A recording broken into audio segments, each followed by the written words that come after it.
বিধর্মীকে, অমুসলিমকে ভয় দেখিয়ে, লোভ দেখিয়ে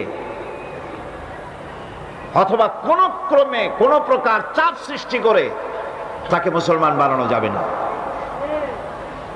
এমনকি সূরা তওবার মধ্যে এসেছে, যুদ্ধ চলাকালীন সময়, জিহাদ চলাকালীন সময় কোন অমুসলিম যদি ইসলাম জানার জন্য তোমাদের তাঁবুতে আসে, তাহলে তুমি তাকে ইসলাম বুঝাও। ইসলাম শোনার পরে যদি মেনে নেয় ভালো কথা, আর যদি না মানে তাকে তার তাঁবু পর্যন্ত ফিরে যেতে দাও। মাঝপথে তাকে আক্রমণ করা যাবে না। ধর্মের ব্যাপারে কোনো বাড়াবাড়ি নাই, লা ইকরাহা ফিদ্দীন।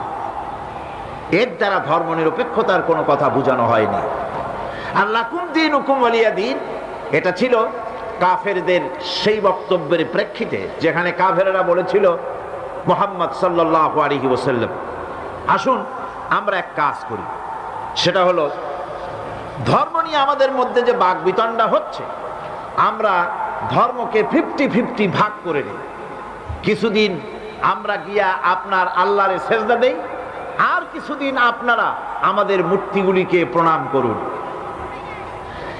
এই প্রস্তাব যখন রাখল, আল্লাহ রাব্বুল আলামিন সূরা কাফিরুন অবতীর্ণ করে দিলেন, কুল ইয়া আইয়ুহাল কাফিরুন লা আ'বুদু মা তা'বুদুন। হে কাফেরেরা, হে অবিশ্বাসীরা, নবী আপনি বলুন, হে অবিশ্বাসীরা, তোমরা যার ইবাদত করো আমরা তার ইবাদত করি না, আবার আমরা যার ইবাদত করি তোমরাও তার ইবাদত করো না। সুতরাং লাকুম দীনুকুম ওয়ালিয়া দীন, সুতরাং তোমাদের দিন তোমাদের জন্য, আমাদের দিন আমাদের জন্য। এখানে নিরপেক্ষতার কথা বলা